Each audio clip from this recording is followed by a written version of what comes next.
The whir of my custom-built PC was usually a soothing symphony, the soundtrack to my perfectly orchestrated life. My name is Trinity, and I'm a freelance graphic designer and web developer. My clients are global, my deadlines are my own, and my office, a sun-drenched sanctuary in the home I adore, is my command center. The centerpiece? My powerhouse laptop, a sleek beast I'd poured a small fortune and countless hours into customizing. It wasn't just a tool, it was an extension of my brain, the conduit for my creativity, and frankly, my entire income. I was just putting the finishing touches on a branding package for a new eco-friendly startup, a dreamy client who actually paid on time, when Xander walked in. My husband. Usually, his entrance was a welcome break, a chance for a quick kiss or a shared laugh. But today, he had that look, the one that screamed, "I have news, and you're not going to like it, but please don't shoot the messenger." He leaned against the doorframe, hands shoved deep into his pockets. "Hey, Trin, what you working on?"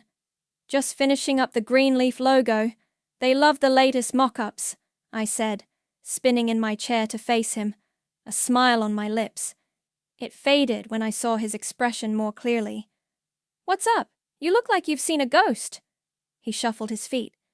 "So, I was just on the phone with Mom." My stomach did a little flip. Angela, his mother. The woman who believed my career was a cute little hobby I indulged in, while Xander, bless his real job in middle management, brought home the actual bacon. "Oh?" I kept my voice neutral, a skill honed over 5 years of marriage and countless family gatherings. "Yeah, well, they were thinking, you know Dad's birthday is next month, and Chloe's got that week off from her course." He was rambling, a sure sign he was bracing for impact. "Xander spit it out. They want to come for a visit, a family reunion sort of, here, for a week." He finally blurted it out, then watched me, wincing. A week. 7 days. 168 hours.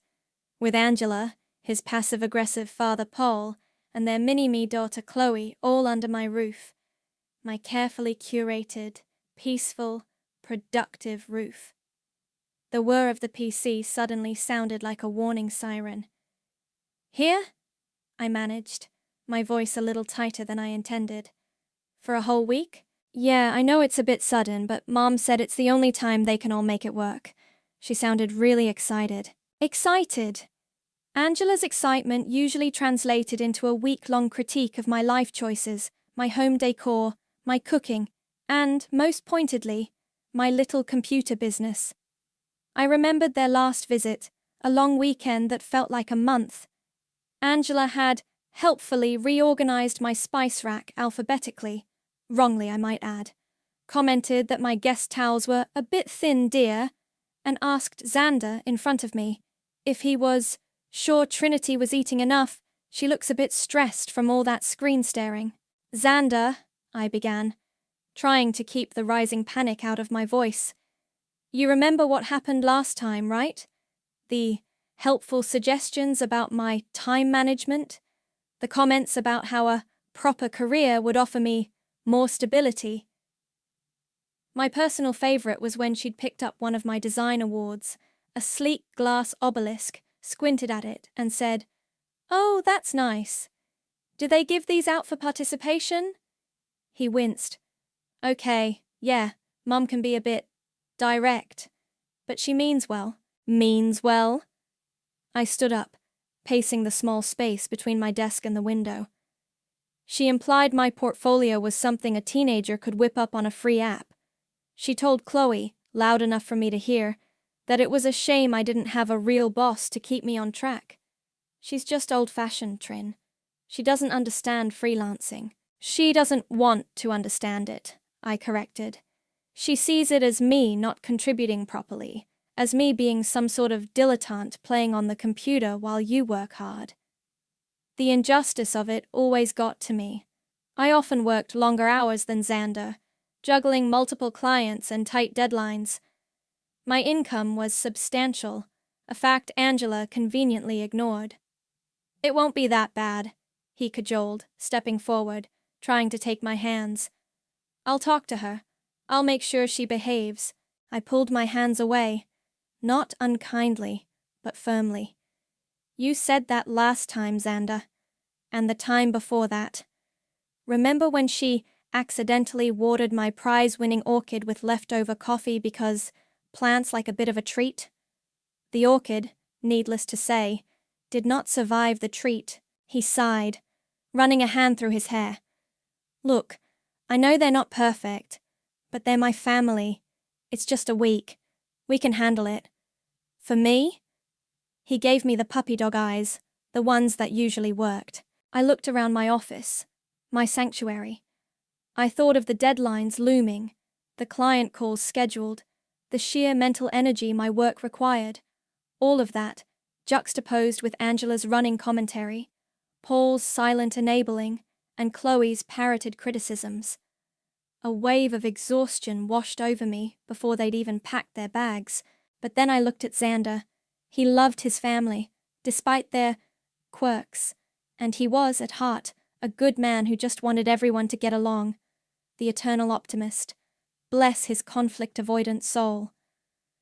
"Okay," I said, the word tasting like ash in my mouth. "Okay, Xander. For you. 1 week." His face lit up. "Great. See? It'll be fine. They'll be thrilled." He leaned in and kissed me. "Thanks, Trin. You're the best." As he walked out, practically skipping, I sank back into my chair. The PC still hummed, but now it sounded like a countdown timer. I voiced my lingering concerns as he reached the hallway. "I just hope this isn't a repeat of last Christmas, Xander. I really can't handle another lecture on the transient nature of internet money." He paused at the door, turning back with a reassuring smile, though his eyes didn't quite match it. "Come on, Trin. They're family. What's the worst that could happen in a week?" Oh, if only he knew. A cold dread settled in my stomach, a premonition that this visit wouldn't just be annoying, it would be a battle, and I had a sinking feeling I was already on the losing side. The Kings arrived on a Tuesday, right on schedule, like a perfectly timed storm. The doorbell chimed, and I took a deep breath, plastering on what I hoped was a welcoming smile. Xander, bless his heart, was practically vibrating with a nervous energy that he probably thought was excitement. "They're here!" he announced unnecessarily as he flung open the door. And there they were. Angela, his mother, front and center, her smile a little too tight, her eyes already scanning our porch like a building inspector looking for code violations. Paul, his father, hovered behind her, offering a vague, non-committal wave. And Chloe, Xander's younger sister, was glued to her phone, barely glancing up. "Xander, darling," Angela chirped, enveloping him in a hug that seemed to last just a fraction too long, her gaze sweeping past him to land on me. "And Trinity, so good to see you, dear." Her smile didn't quite reach her eyes. It rarely did when directed at me. "Welcome," I said, trying to inject warmth into my voice. "Come on in. Let me help you with your bags." "Oh, no need, dear. Paul can manage," Angela said, breezing past me into the hallway. Her first official act on our soil was to run a finger along the console table. I resisted the urge to check if she'd found dust. "Your hallway is compact, isn't it?" And so it began. Xander, oblivious, or perhaps willfully ignorant, beamed. "Mom, Dad, Chloe, make yourselves at home." They took him at his word. Within minutes, their suitcases exploded in the guest room. Coats were draped over the back of my favorite armchair, and Chloe had commandeered the best spot on the sofa, already asking for the Wi-Fi password with the urgency of a paramedic demanding a defibrillator. Angela surveyed the living room, her head tilted. "You've redecorated since our last visit, haven't you, Trinity? It's very minimalist." I knew minimalist was her code for bare or lacking. My carefully chosen mid-century modern pieces, The ones I'd lovingly sourced and saved for apparently didn't meet her standards of cozy clutter. Yes, we updated a few things, I replied, keeping my smile fixed. She said, her gaze lingering on a new abstract painting I adored. Interesting choice. Chloe, looking up from her phone for a nanosecond, snickered. Paul just grunted in what I assumed was agreement with his wife. The first 24 hours were a masterclass in passive aggression and blatant disregard for personal space. They treated my home like a slightly disappointing all-inclusive resort. Wet towels were left on the bathroom floor, empty coffee mugs materialized on every available surface, and the TV volume was always just a little too loud. I found myself constantly tidying up after them, biting back frustrated sighs. The first accident occurred that very evening. I'd made lasagna, a crowd pleaser, or so I thought. Angela had picked at hers, commenting that it was a bit rich for her taste. Later, as I was clearing the table, she gestured expansively while recounting some neighborhood gossip to Xander and knocked her half-full glass of red wine directly onto my cream-colored antique rug in the dining area. "Oh dear!" she exclaimed, hand flying to her chest. "How clumsy of me!" Then she looked down at the rapidly spreading stain. "Though, Trinity, perhaps it wasn't the wisest decision to have such a pale rug right here, where people are eating and drinking." My jaw tightened. "I'll get some soda water," I said through gritted teeth. Xander rushed to help, dabbing ineffectually at the stain with a napkin. "Don't worry, Mom, it's fine," he said, shooting me an apologetic look. Later, as I was scrubbing the rug with specialized cleaner, the wine stains stubbornly refusing to completely disappear, Xander found me. "They're just settling in, honey," he whispered, rubbing my shoulder. "Give them a chance." A chance? They'd been here less than a day, and had already managed to insult my decor, treat me like a maid, and damage a cherished possession. I looked up at him, my frustration bubbling. "Settling in, Xander, or staking their claim?" he sighed. "Don't be dramatic, Trin." But I wasn't being dramatic. I could feel the walls of my own home closing in on me, and it was Angela's eyes that bothered me the most.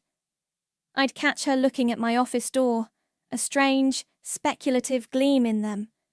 It was the same look she got right before she decided to helpfully reorganize something or offer an unsolicited soul-crushing critique. That night, tucked into bed, the silence of the house felt different, charged.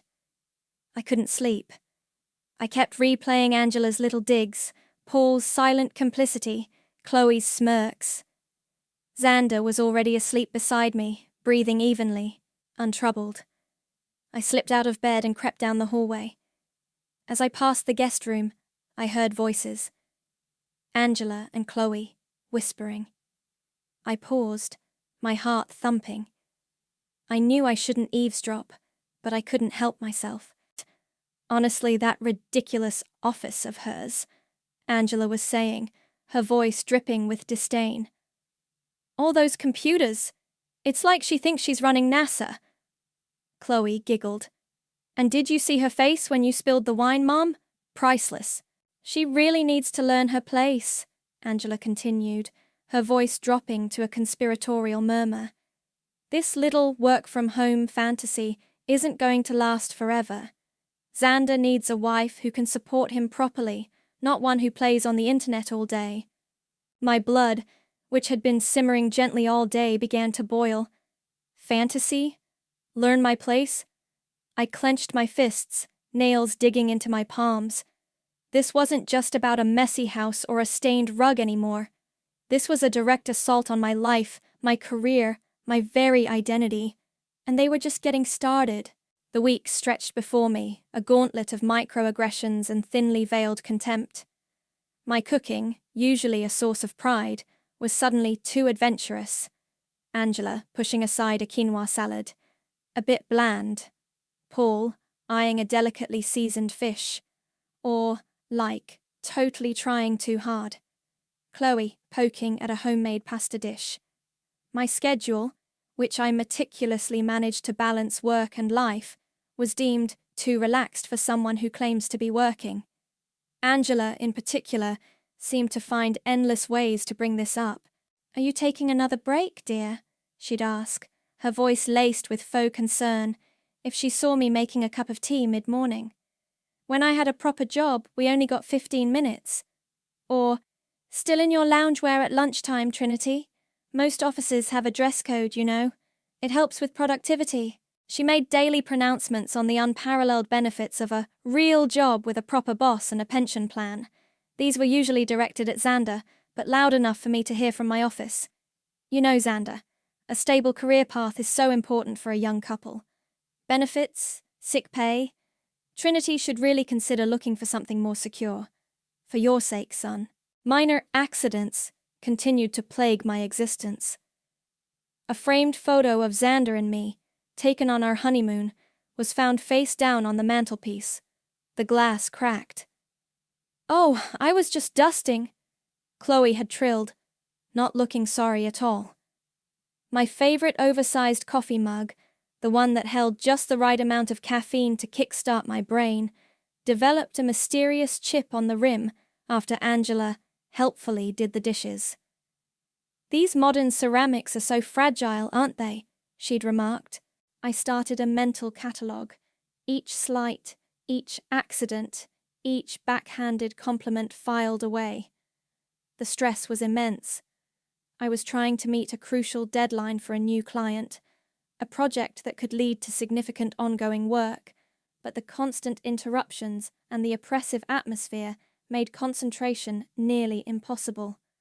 My carefully constructed piece was shattered into a million irritating pieces. One evening, after a particularly trying dinner, where Angela had spent a good 10 minutes extolling the virtues of her friend's daughter, who had sensibly given up her artistic career to marry a sensible accountant, I finally snapped.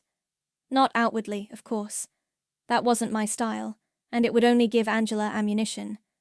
But inside, a cold, hard knot of resentment tightened. Later that evening, I found Xander in the kitchen, making himself a sandwich. The in-laws were monopolizing the living room, watching some loud game show Paul insisted on.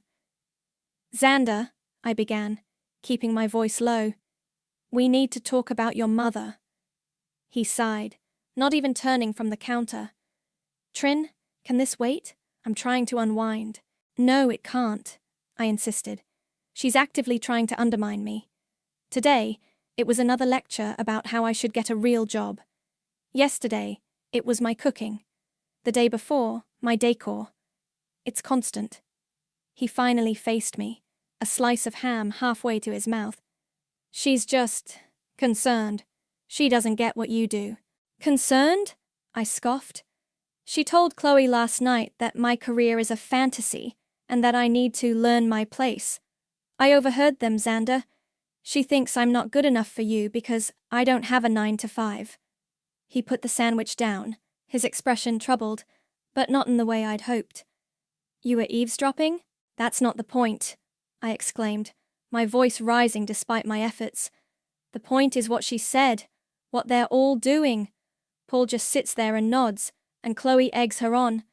This isn't a visit, Xander. It's an endurance test, and I'm failing." He ran a hand over his face. "Trinity, you're being too sensitive. They're just old-fashioned. They don't mean any harm. Mom's always been a bit blunt. You know that." "Blunt?" My voice was dangerously quiet now. "She's deliberately cruel, Xander, and old-fashioned is not an excuse for disrespect. This is my home. This is my life she's tearing apart piece by piece." "Don't exaggerate," he said, his tone becoming defensive. "They're my family. Can't you just try to get along for a few more days? For me?" His dismissal, the casual way he invalidated everything I was feeling, stung more than any of Angela's carefully crafted barbs. He didn't see it, or he didn't want to. Either way, I was on my own. "Fine," I said, my voice flat. "A few more days." I turned and walked out of the kitchen, the cold knot in my stomach solidifying into something else. Resolve. If he wouldn't stand up for me, if he couldn't or wouldn't see the deliberate malice behind their old-fashioned ways, then I would have to find my own way to manage this, to protect myself, my home, my sanity. I went straight to my office, the one place that still felt like mine, even though Angela's disapproving aura seemed to seep under the door. I sat at my desk, the glow of the monitor illuminating my face. My fingers flew across the keyboard, not on client work, but on Amazon.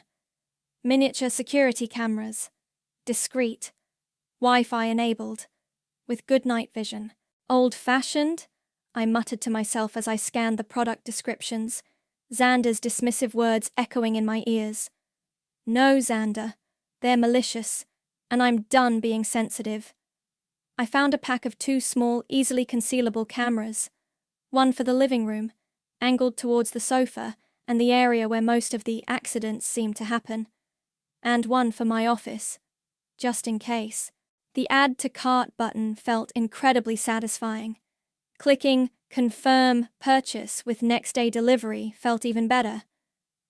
A tiny sliver of control in a situation where I felt utterly powerless. The next morning, the siege continued. Angela was in rare form. She'd decided my houseplants needed more discipline. "This one is far too leggy, Trinity," she announced, holding up my beloved Monstera, its leaves drooping slightly from her inexpert handling. "You should prune it back, aggressively." She then proceeded to helpfully snap off a perfectly healthy new leaf. "There, see? Much tidier." I just smiled tightly. "Thank you, Angela. So helpful." Inside, I was already mentally positioning the cameras. Chloe, meanwhile, had discovered my collection of artisanal teas. "Ugh, what even is this?" she'd said, holding up a tin of expensive oolong. "Smells like old socks." She then proceeded to make herself a cup of the cheapest black tea bags I kept for emergencies, leaving the oolong tin open on the counter. Paul, as usual, contributed little beyond appreciative grunts whenever Angela landed a particularly sharp verbal jab. He did, however, manage to leave a damp ring from his coffee cup on my antique wooden coffee table, a piece I'd painstakingly restored. No coaster, of course. Xander, attempting to play peacemaker, suggested a family outing. "Let's all go to the botanical gardens," he'd said brightly at breakfast. "Oh, I don't know, dear," Angela had replied, eyeing my plate. I was having a small bowl of Greek yogurt and berries. Trinity looks like she needs to stay home and work on her projects. We wouldn't want to distract her from her important computer things. The sarcasm was thick enough to spread on toast. I just smiled. "Actually, Angela, a bit of fresh air sounds lovely, but I do have a client call this afternoon I can't miss." Her eyes narrowed slightly. The cameras were due to arrive by noon. The thought was a small, secret comfort. The game was changing, though only I knew it. The Amazon package arrived just before lunch, a discreet brown box that felt heavier than its contents. I managed to intercept the delivery driver, whisking it into my office before anyone else saw it. The botanical garden trip had been predictably tense. Angela had criticized the city's lack of funding for public spaces, Paul had complained about the walking, and Chloe had spent the entire time on her phone, sighing dramatically whenever anyone tried to engage her in conversation about, plants. My client call was scheduled for 2 p.m. At 1:30 p.m., I excused myself, claiming I needed to prepare. "Don't let us disturb your important work, dear," Angela had called after me, her voice dripping with false sweetness. Once in my office, door firmly shut, I worked quickly. The cameras were tiny, smaller than my thumb. One I tucked onto a high bookshelf in the living room, nestled between some art books, its lens peeking out almost invisibly. It had a perfect view of the sofa, the coffee table, and the path to the dining area. Prime accident territory. The second one was for my office. This one felt more personal, more invasive, But after Angela's earlier comments about my computer things, I knew it was necessary. I positioned it on a shelf above my monitor, angled down towards my desk, my chair, and crucially, my laptop. I connected them to the discrete app on my phone, checking the feeds. Crystal clear. I was just adjusting the angle of the office camera when Xander walked in without knocking. My heart leaped into my throat. "Hey, just checking if you needed anything before your call," he said. Then his eyes fell on the small device in my hand. "What's that?" he asked, his brow furrowing. I quickly placed it on the shelf. "Oh, just a new webcam," I said, trying to sound casual. The old one was getting a bit fuzzy. He looked at it, then at me, a flicker of suspicion in his eyes. "Looks pretty small for a webcam." "It's one of those new compact ones," I improvised. "Better resolution, smaller footprint." I gestured vaguely towards my monitor. "Technology, you know?" He didn't look entirely convinced, but my client would be calling any minute. "Right, well, good luck with the call." He hesitated, then added, "Try not to let Mom get to you too much, okay? She's just being Mom." I forced a smile. "Will do." As soon as he left, I let out a shaky breath. That was too close. But the cameras were in place. A small, grim satisfaction settled in. Now, all I had to do was wait. The client call went well, despite the low thrum of anxiety in my stomach. I managed to compartmentalize, to focus on the designs, the feedback, the deadlines. But the moment I hung up, the reality of the house, of my unwelcome guests, crashed back in. I emerged from my office an hour later, needing coffee. Angela was in the kitchen, helpfully, rearranging my pantry. "Oh, Trinity dear," she said, holding up a bag of my favorite organic quinoa. "I was just trying to make some sense of this. You have so many unusual ingredients. Do you actually use all of this?" "Yes, Angela, I do," I said, reaching for the coffee machine. "It's just that, well, it seems rather extravagant for someone who, you know..." She trailed off, letting the implication hang in the air. Someone who doesn't have a real job. Someone who enjoys cooking with quality ingredients? I finished for her, my voice polite but firm. She gave a tight little smile. "If you say so, dear." Later that afternoon, I was working at my desk when I heard a small commotion from the living room, followed by Chloe's theatrical gasp. "Oh my God, Mom, look!" I tensed. My first instinct was to rush out, but I made myself stay put. Let the cameras do their job. I discreetly opened the app on my phone, tapping into the living room feed. The video showed Chloe pointing at the floor near the sofa. Angela was peering down, a hand to her mouth. Then, Angela bent down and picked something up. It was one of my ceramic coasters, a beautiful, hand-painted one I'd bought on a trip to Santa Fe. Or rather, it was 2 pieces of my ceramic coaster.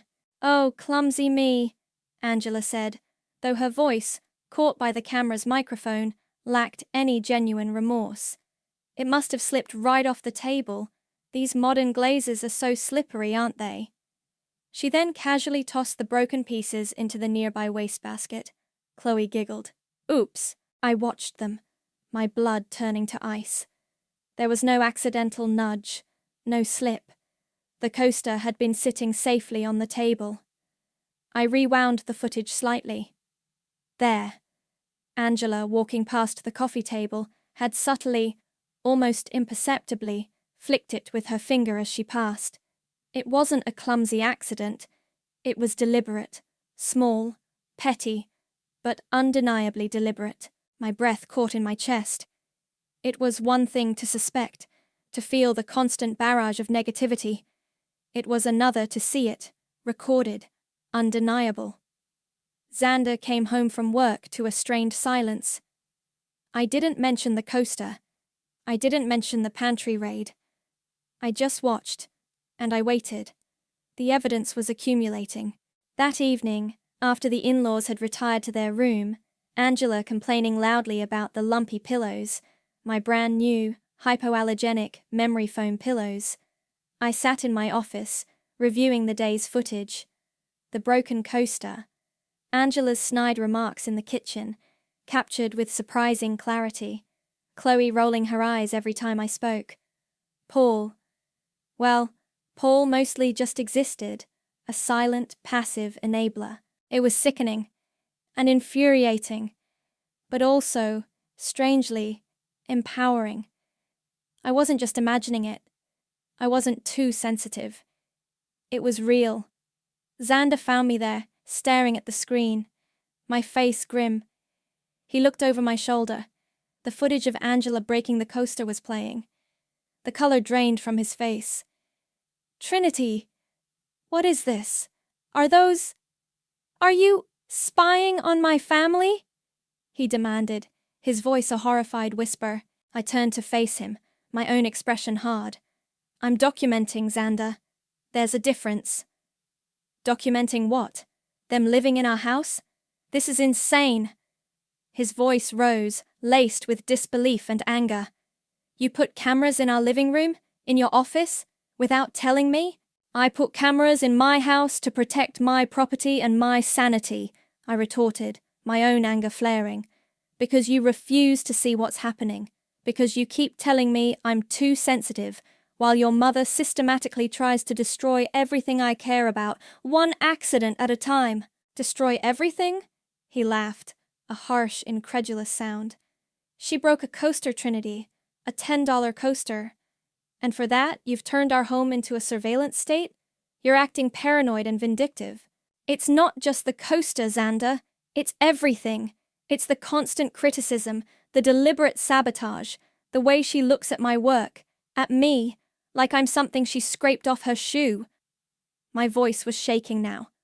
I showed you proof, clear as day, that she broke it on purpose, and you're still defending her. I'm not defending her. I'm shocked that you would go to such lengths. This is my mother, my sister. This isn't how you solve family problems, Trinity. You talk, you communicate. I've tried talking, I yelled back. I've tried communicating with you, and all I get is, they're old-fashioned. She means well. Don't be so sensitive. You've left me no choice.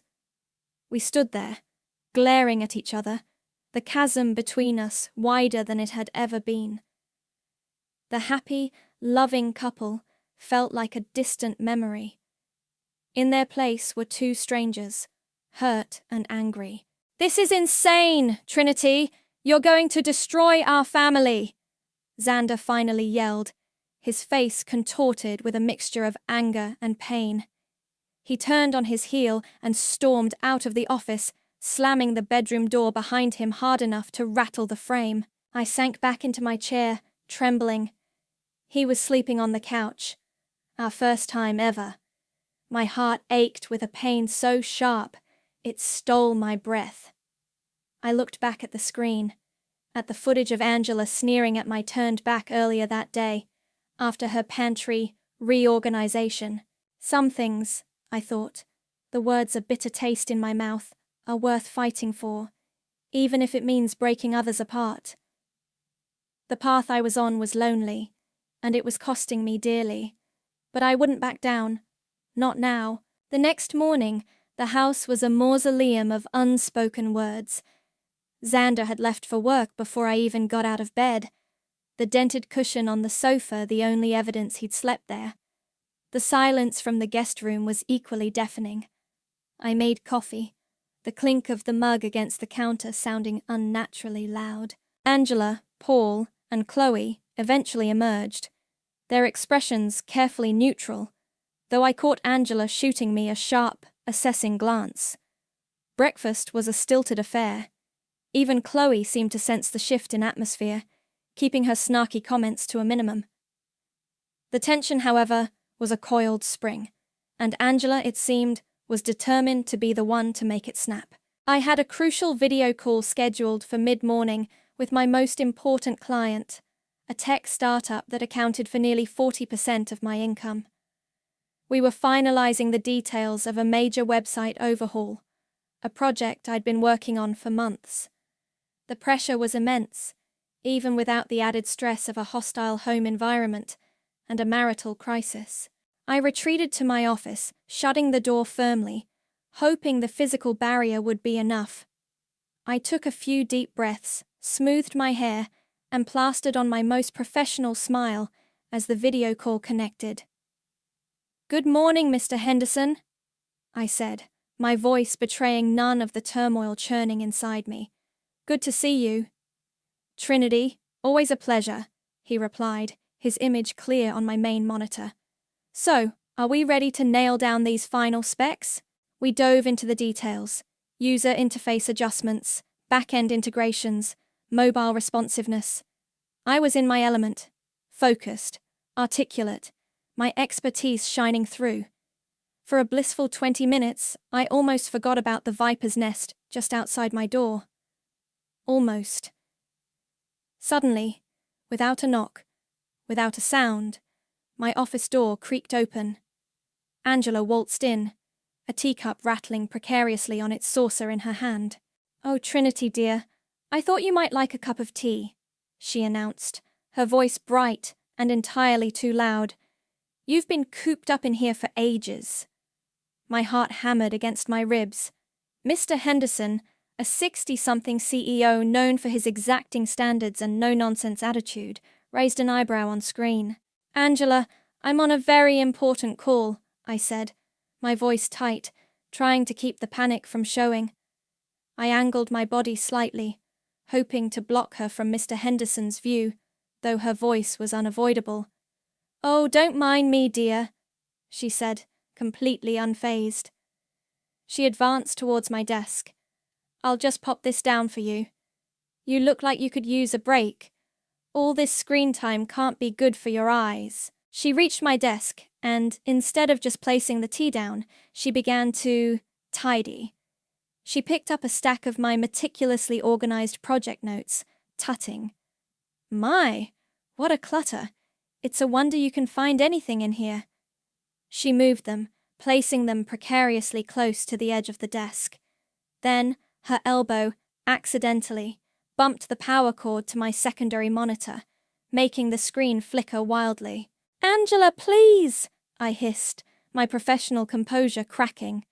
I reached out to steady the monitor. Mr. Henderson cleared his throat. "Trinity, is everything all right there?" "Just a small interruption, Mr. Henderson. My apologies," I said, forcing a smile that felt like a grimace. "My mother-in-law was just bringing me some tea." Angela, oblivious or more likely deliberately obtuse, beamed at the general direction of my laptop screen. "Just trying to help, dear," she said. "This space is so cluttered. It's amazing you get any real work done in here at all. When Xander was working from home during that lockdown, he kept his desk immaculate." My blood pressure skyrocketed. This wasn't just an interruption, it was a calculated act of sabotage. She was actively trying to undermine me in front of my biggest client. This was it, the final, unforgivable straw. "Thank you, Angela. That's quite enough," I said, my voice dangerously calm. I stood up, subtly guiding her towards the door. "I can manage from here." She allowed herself to be ushered out, still muttering about the importance of a tidy workspace. "Just trying to be helpful, you know. Some people just don't appreciate a helping hand." I closed the door behind her, my hand shaking, and leaned against it for a moment, taking a ragged breath. I turned back to the screen, my face flushed. "My sincere apologies, Mr. Henderson," I said, mortified. "Family, you know." He gave a curt nod, his expression unreadable. "Let's get back to the specs, shall we, Trinity? We're on a tight schedule." We managed to finish the call, though my concentration was shot. I fumbled a few explanations, my mind replaying Angela's brazen intrusion. As soon as we disconnected, I slumped in my chair, fury, and a strange cold clarity washing over me. She knew. She knew I was on an important call. She'd heard me talking. This wasn't clumsiness or misguided helpfulness. This was a declaration of war. She was actively trying to damage my career. That night, after another silent, tension-filled dinner where Xander barely met my eyes, I waited until the house was quiet. The in-laws had retired early, Paul complaining of a headache, probably from the sheer psychic weight of Angela's negativity, and Chloe glued to some reality show in the guest room. Xander was already ensconced on the sofa, a clear message that our marital standoff continued. I went to my office. The camera I'd installed earlier had captured Angela's entire performance in crystal clear HD, including her dismissive wave as she left my office and the smug little smile that played on her lips once she thought she was out of my sight. I re-watched it, my anger solidifying into a steely resolve. She wanted to play games? Fine. Two could play. I took down the small camera I'd initially placed on the shelf above my monitor. It was good, but it wasn't perfect. I needed an angle that would capture everything, unequivocally. I found a new spot, even more discreet, tucked into a decorative plant on the corner of my desk. It had a perfect, unobstructed view of my entire workstation, my chair, and anyone who approached it. I spent a good hour testing the angle, the lighting, ensuring the feed to my phone was flawless. Xander found me there, fiddling with the plant, just as I was making the final adjustments. He stood in the doorway, his arms crossed, his expression wary. "What are you doing now?" he asked, his voice flat, devoid of its usual warmth. The air between us was still thick with the residue of our fight. I didn't look at him. "Just adjusting my webcam," I said, my voice equally cool, "making sure the angle is right for my calls." He walked further into the room, his eyes narrowed, suspicious. He peered at the plant, then at the tiny, almost invisible lens. "That doesn't look like the webcam you showed me yesterday. That one was on the shelf." I shrugged, feigning nonchalance. "This one has a better microphone. Decided to switch them out." I busied myself, pretending to adjust a leaf. He didn't say anything for a long moment, just watched me. The silence stretched, taut and uncomfortable. I could feel his gaze on me, questioning, disapproving. But he didn't press further. He just sighed, a heavy, weary sound, and turned to leave. "Just try not to make things worse, Trinity," he said quietly, his back to me, before walking out and closing the door softly behind him.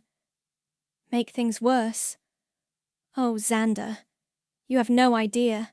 As I tested the new camera feed on my phone, watching a crystal-clear image of my empty chair and pristine desk, a grim smile played on my lips. The trap was set. Perfectly. "All right, Angela?" I whispered to the empty room, my voice a low, determined murmur. "Let's see what you tidy next." The point of no return had been crossed. There was no going back now. The house felt like a pressure cooker, the lid rattling. Every interaction was strained, every shared space a potential battleground. Xander and I were orbiting each other like hostile planets, our communication reduced to curt necessities. He was still sleeping on the sofa, a silent, daily reproach. The in-laws, sensing the shift in our dynamic, seemed to tread a little more carefully around me, though Angela's barbs, while perhaps less frequent, were sharper, more pointed when they did come. She redoubled her efforts to undermine me through Xander. At dinner, which I cooked with mechanical precision, avoiding anything too adventurous or too bland, Angela launched into a monologue. "You know, Xander," she began, carefully dabbing her lips with a napkin, "I was talking to Brenda from next door, her daughter, Melissa, the one who married that lovely dentist. Well, Melissa just got a fantastic new job, head of marketing for a big firm, wonderful benefits, a company car, proper pension. She's really setting them up for the future." She paused, then looked pointedly at me, then back at Xander. "It's so important for a wife to contribute in a tangible way, for her husband's peace of mind, you know. a job with benefits, and a pension, for his sake. Chloe, ever the dutiful parrot, chimed in. Yeah, Xander, what if Trinity gets sick or something? Does her, internet thingy have sick pay? I continued eating my perfectly bland chicken, my expression unreadable. Inside, I was a coiled viper, but outwardly, I projected calm. I was meticulously saving footage each night, Angela's snide remarks, Chloe's eye rolls, Paul's passive agreement. The digital evidence folder on my secure cloud drive was growing. I was counting down the minutes until their departure, now just 2 days away. The strain was immense. I was barely sleeping, fueled by caffeine and a simmering rage. My work was suffering, my concentration fractured. The joy I usually found in my projects was replaced by a grim determination to just get through the day, to survive their presence. One evening, after another excruciatingly polite dinner, I retreated to my office, ostensibly to work. In reality, I needed to review the day's recordings. Xander was in the living room with his parents, the murmur of the television a dull backdrop to the tension. Chloe was, as usual, glued to her phone. I queued up the footage from the living room camera. Angela, thinking she was unobserved, had been examining one of my design books, her lip curled in a sneer as she flipped through the pages. Then, she'd casually placed her damp teacup directly onto its glossy cover, leaving a prominent ring. Small, yes, but deliberate. Always deliberate. I was so engrossed in the playback, my jaw tight with fury, that I didn't hear Xander approach. He'd come to the office, perhaps to attempt another strained conversation, or maybe just to retrieve a book. He stopped dead in the doorway, his eyes fixing on my laptop screen. The color drained from his face. He looked from the screen to me, his expression horrified, then utterly betrayed. Trinity, are you still spying on my family? He demanded, his voice low and shaking with a mixture of disbelief and anger. I closed the laptop slowly. I told you, Xander. I'm documenting. Documenting what, Trinity? He stepped into the room, his hands clenched at his sides. My mother leaving a teacup on a book? Is that your smoking gun? Is this what our marriage has come to? Secret recordings? Mistrust? Mistrust? I stood up, facing him. You want to talk about mistrust, Xander? How about the mistrust I feel every time your mother opens her mouth in my direction? How about the fact that I can't trust her not to damage my property, or try to sabotage my career, or systematically undermine my confidence?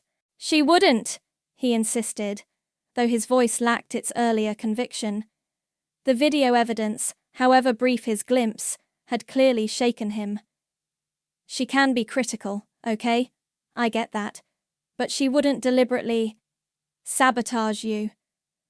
Wouldn't she? I shot back.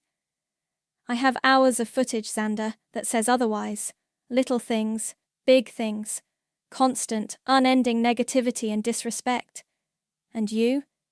You just tell me I'm being too sensitive. This isn't the way, Trinity, he pleaded, his anger giving way to a desperate frustration. This vendetta you're on, it's tearing us apart, can't you see that? What's tearing us apart, Xander? I said, my voice trembling with a pain that was almost physical. Is your refusal to stand by me, your refusal to see what they are doing. You keep choosing them, their feelings, their old-fashioned ways, over me, over us. That's not true, isn't it? When have you ever told your mother to back off, to respect me, to respect my home, my work? He stared at me, his face a mask of conflict. He opened his mouth, then closed it again. He had no answer. I'm trying to protect what's mine, Xander, I said, my voice dropping to a weary whisper. My career, my sanity, my home. And yes, even our marriage. though right now it feels like I'm the only one fighting for it in a way that actually addresses the problem. By spying on my parents? He repeated, his voice laced with anguish. This is how you fight for our marriage? By escalating things to this level? By treating my family like criminals? They are acting like vandals in my life, I cried, the carefully constructed walls around my emotions finally crumbling. And you just watch. You tell me to be nicer, to be more understanding. Well, I'm done understanding, Xander. I'm done being sensitive. I'm done being a doormat. Tears streamed down my face, hot and angry. He looked at me, his own eyes filled with a terrible sadness. This is insane, Trinity. You're going to destroy our family, he yelled, the words a raw echo of his previous outburst, but this time freighted with a deeper despair. He didn't slam the door this time. He just turned and walked away, the slump of his shoulders speaking volumes. He didn't go to the sofa. He went into our bedroom and closed the door, leaving me alone in the office, the silence heavy with unspoken accusations and the wreckage of our fight. I looked at the blank screen of my closed laptop. The footage of Angela sneering, of Chloe's disdain, of Paul's silent approval, was burned into my mind. Xander's words, "You're going to destroy our family," echoed in my ears. My heart ached with a profound sorrow. This wasn't what I wanted. I loved Xander, but I couldn't let them win. I couldn't let Angela break me. Some things, I whispered to the empty room, my voice thick with unshed tears, are worth fighting for, even if it means breaking others apart to save yourself. The victory, if it came, would be Pyrrhic. But the alternative, a slow erosion of my spirit, my career, my marriage under Angela's relentless assault, was unthinkable. I had to see this through, no matter the cost.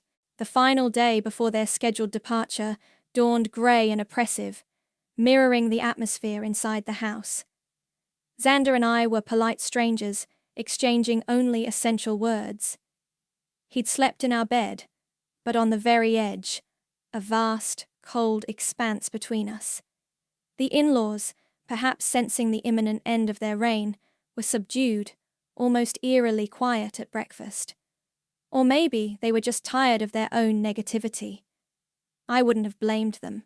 I had one last critical project to wrap up before a self-imposed vacation I desperately needed after this ordeal. It was a rush job for a new, high-profile client, and the deadline was unforgiving. End of day. The stress was a vice around my chest, amplified by the silent war with Xander and the lingering, suffocating presence of his family. I retreated to my office immediately after breakfast, the door clicking shut behind me with a sense of finality. I needed to focus, to block out everything else and just power through. My custom-built laptop, my beautiful, powerful machine, hummed reassuringly. For the next few hours, it was just me, my code, and the ticking clock. Around mid-morning, I heard movement outside my office door. A shuffling sound. Angela. I could feel her presence, like a change in barometric pressure. I ignored it, my fingers flying across the keyboard, my eyes glued to the screen. I was deep in a complex coding sequence, the kind that required absolute concentration. "Trinity, dear?" Her voice, saccharine sweet, pierced through my focus. She didn't knock. The door creaked open. "Angela, I'm really busy," I said, not looking up, my tone sharper than I intended. "I have a major deadline." "Oh, I know, dear, I know. Always busy with your little computer things." She drifted into the room, not approaching my desk, just hovering, near the bookshelf, near the window. "I was just wondering if you'd seen my reading glasses. I seem to have misplaced them." "I haven't, Angela," I said, trying to re-immerse myself in the code. "Maybe check the guest room?" Yes, perhaps." But she didn't leave. She lingered, picking up a small framed photo from my shelf, a picture of me winning a design award. She squinted at it. Such a shame Xander couldn't be there for this. He was working, I suppose? A real job, keeping him busy. My jaw tightened. He was there, Angela. He took the photo. Oh, right. She put it down, slightly askew. I needed a file from the printer in the hallway. A crucial reference document. Excuse me, I said, pushing my chair back. I had to get this done. I couldn't let her derail me now. I squeezed past her, my patience worn paper thin. I was gone for perhaps 30 seconds, just long enough to grab the printout. As I stepped back towards my office, I heard it. A sickening, unmistakable crash. Not a small crash, like a mug falling. A heavy, expensive, catastrophic crash. My blood ran cold. I rushed back into the office. And there it was, my laptop, my beautiful, powerful, custom-built, top-of-the-line laptop, my entire livelihood, the cornerstone of my career, lay shattered on the hardwood floor, its screen spider-webbed with cracks, the casing split open like a broken clamshell. Angela stood over it, her hand flying to her mouth in a gesture of exaggerated, mock horror. "Oh, oh my dear Trinity! Oh my goodness! I am so terribly clumsy!" Her eyes, however, were wide, not with shock, but with a strange, almost gleeful light. I just barely brushed against it. It was so close to the edge. It just toppled. I stared at the wreckage of my machine, the thousands of dollars, the countless hours of work it represented, lying in pieces. A wave of cold, clear rage washed over me, so potent it almost buckled my knees. But beneath it, strangely, was a flicker of something else. Vindication. Xander burst into the room, drawn by the noise, his face pale. What happened? What was that crash? He saw the laptop, then looked at his mother, then at me. Angela seized the moment. "Oh, Xander, it was dreadful. I was just standing here and I must have bumped the desk, just a tiny bit. And Trinity's computer, it just fell. I feel absolutely terrible." Then, as if delivering the punchline to a joke only she understood, she added, her voice laced with a barely concealed triumphant smirk. "Well, I suppose this means you'll need to find a real job now, won't you, Trinity?" Her words hung in the air, brutal and undeniable. The mask was off. This was no accident. This was the culmination of her week-long campaign. This was her victory lap. I looked from the shattered remains of my professional life to Angela's smug, victorious face. Xander stood frozen, looking utterly torn, his gaze flicking between his mother's feigned distress and my stunned silence. Chloe and Paul had appeared in the doorway, drawn by the commotion, their expressions a mixture of curiosity and apprehension. The rage was still there, a white-hot inferno. But my mind was surprisingly, terrifyingly clear. I had her. Oh, I had her. I met Angela's smug gaze, my own expression carefully unreadable. I even managed a small, tight smile. "Don't worry, Angela," I said, my voice surprisingly calm, almost gentle. "Accidents happen. We'll sort everything out tomorrow before you leave." The slight flicker of unease in her eyes, the momentary faltering of her triumphant smirk, was immensely, profoundly satisfying. She'd overplayed her hand. She thought she'd won. She had no idea the game was just about to enter its final, most devastating round, and I held all the cards. The next morning, the atmosphere was thick with a strange, artificial cheerfulness emanating from the King contingent. Their bags were packed and lined up by the front door like soldiers ready for retreat, but their demeanor was anything but defeated. Angela was practically humming, a self-satisfied little tune, as she flitted around, making sure they hadn't left anything behind. Chloe was unusually chatty, recounting some mundane story with an air of someone who believed they were utterly charming. Paul just nodded along, a faint smirk playing on his lips. They thought they'd won.